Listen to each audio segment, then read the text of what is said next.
Hello dear students, welcome to ലേണിനോ. അപ്പോൾ നമ്മൾ കഴിഞ്ഞ ക്ലാസ്സിലെ ലോ ഓഫ് റേഡിയോ ആക്ടിവിറ്റി കണ്ട് അതിൻ്റെ ഇക്വേഷനും കഴിഞ്ഞിരുന്നു. ഇനി ഇതിൻ്റെ ഈ ഡി കെ റേറ്റിൻ്റെ ഇക്വേഷനാണ് നമ്മൾ നോക്കുന്നത്. ഓക്കെ, നമ്മൾ കഴിഞ്ഞ ക്ലാസ്സിൽ rate is equal to minus D N by D T എന്നുള്ള ഇക്വേഷൻ കണ്ടിരുന്നു. ഇനി നമ്മൾ ഈ ഇക്വേഷനെ ഡിഫറൻഷിയേറ്റിംഗ് ബോത്ത് സൈഡ്, രണ്ട് സൈഡും ഡിഫറൻഷിയേറ്റ് ചെയ്യുമ്പോൾ എന്ത് വരും? R is equal to D by D T വരുമ്പോൾ എന്ത് വരും? ഡി ബൈ നമ്മൾ അതിനുള്ള കോൺസ്റ്റൻറ്റ് വാല്യൂ കൊടുക്കും. അപ്പോൾ R is equal to alpha N zero e raise to minus lambda t. Okay, നമ്മൾ ആദ്യം പറഞ്ഞ ഫോർത്ത് ഇക്വേഷനാണ് നമ്മൾ പറയുന്നത്. ഈ ഇക്വേഷനെയാണ് ഡിഫറൻഷിയേറ്റ് ചെയ്യുന്നത്. Okay, N of t equal to N zero into E raise to lambda t. അതിനെയാണ് നമ്മൾ പറയുന്നത് എന്താണ്? Law of radio active decay. Okay, അപ്പോൾ N of t equal to N zero into E raise to minus lambda ടീനെ നമ്മൾ differentiating both side, then we get R is equal to lambda N zero into E raise to minus lambda T. Or R is equal to നമുക്ക് എഴുതാൻ പറ്റും എന്താണ്? R is equal to ഈ lambda N സീറോനെ നമുക്ക് R zero എന്ന് denote ചെയ്യാം. Where R0 is the radioactive decay rate at time t is equal to 0, R is the rate at any subsequent time t. Okay, this equation is the alternative form of law of radioactive decay. ഇനി നമുക്ക് ആ equation നമുക്ക് R equal to lambda N എന്ന് follow ചെയ്യാം. നമ്മൾ ആദ്യം പഠിച്ച equation ഇല്ലേ, അതിനെ R equal to lambda N എന്ന് വെച്ച് ഡിനോട്ട് ചെയ്തു. Okay, so the final equation of rate is equal to എന്താണ്? R is equal to lambda N. Okay, R എന്താണ്, ലാംഡ എന്താണ്, എൻ എന്താണെന്നൊക്കെ നമ്മൾ നോക്കിയാണ്. Next is half life in radioactivity. What is half life? Half life is the time during which the number of radio active nuclear reduce to half. ഇപ്പോൾ ഒരു 100 radio active nuclear 50 ആവാൻ വേണ്ടി എടുത്ത സമയത്തിനാണ് half life of any element നമ്മൾ പറയുന്നത്.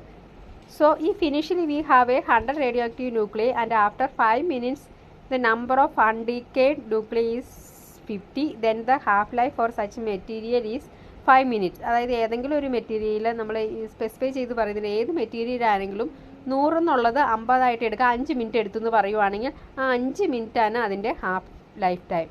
Okay, half life of radio active carbon is 5730 years. Okay, radio active carbon എന്ന് പറഞ്ഞാൽ 530 years. This radio active carbon is used for estimating the age of fossil and it is technique is known as radio active carbon dating. Okay, half life of radio active carbon is 500. ഇത് പഠിച്ചു വെച്ചേക്കുക, എത്രയാണ് കാർബണിൻ്റെ radio active എത്രയാണെന്ന് നമ്മളോട് ചോദിക്കും. 5730 years. അത് നമ്മൾ എന്തിനാണ് എസ്റ്റിമേറ്റ് ഏജ് ഓഫ് ഫോസിലിൻ്റെ ഇത് ഡിറ്റർമൈൻ ചെയ്യാൻ വേണ്ടി നമ്മൾ യൂസ് ചെയ്യാറുണ്ട്. ഓക്കെ, ഇനി radio carbon dating is used to determine the age of carbon bearing material like wood, animal, fossil etcetera. It is due to the reason that plant take a radio active carbon during photosynthesis and the same radio active carbon reaches animals through feeding upon such plant. Okay, radio carbon dating is used to determine the age. നമുക്കറിയാം radio carbon dating എന്ന് പറഞ്ഞാൽ age of carbon, നമ്മുടെ മെറ്റീരിയലിലുള്ള കാർബണിൻ്റെ age calculate ചെയ്യാൻ നമ്മൾ use ചെയ്യാറുണ്ട്.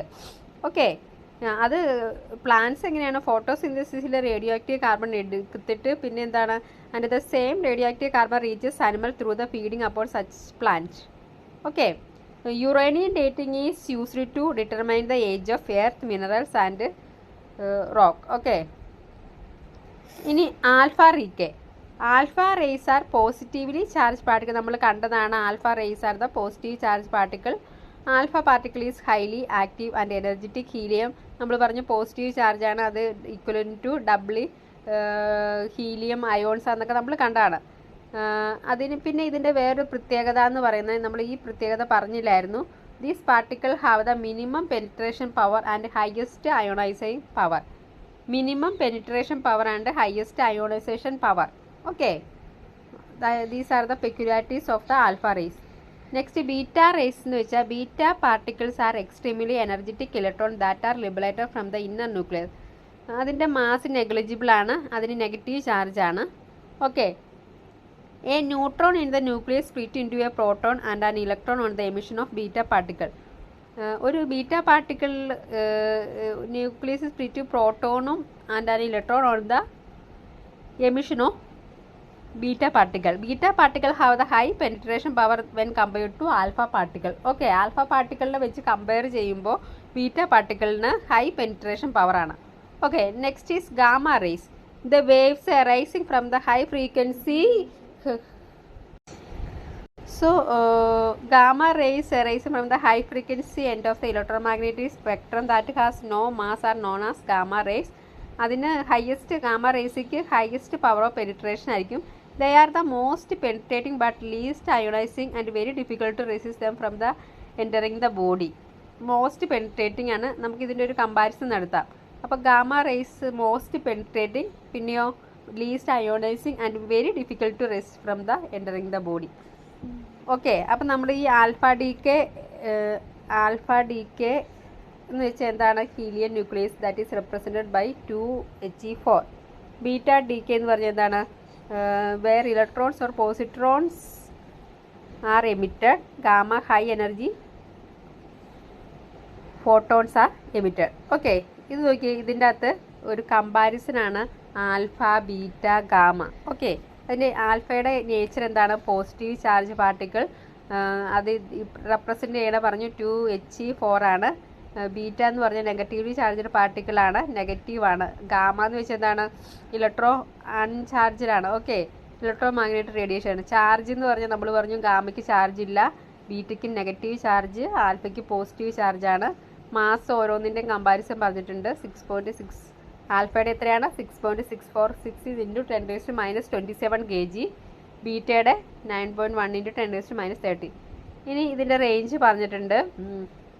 Natural source ഓരോ examples പറഞ്ഞിട്ടുണ്ട്, അതെല്ലാം നിങ്ങൾ നോക്കുക. So this table indicate the comparison between the alpha ray, beta ray and gamma ray. Okay, these are the comparison between the alpha ray, alpha beta and gamma. Okay, അപ്പോൾ ഇതിൻ്റെ penetrating പവറിൻ്റെ ഇതൊക്കെ നമ്മൾ നോക്കണം. Okay, അപ്പോൾ ഇന്നത്തെ class കഴിഞ്ഞു. എല്ലാവർക്കും thank you.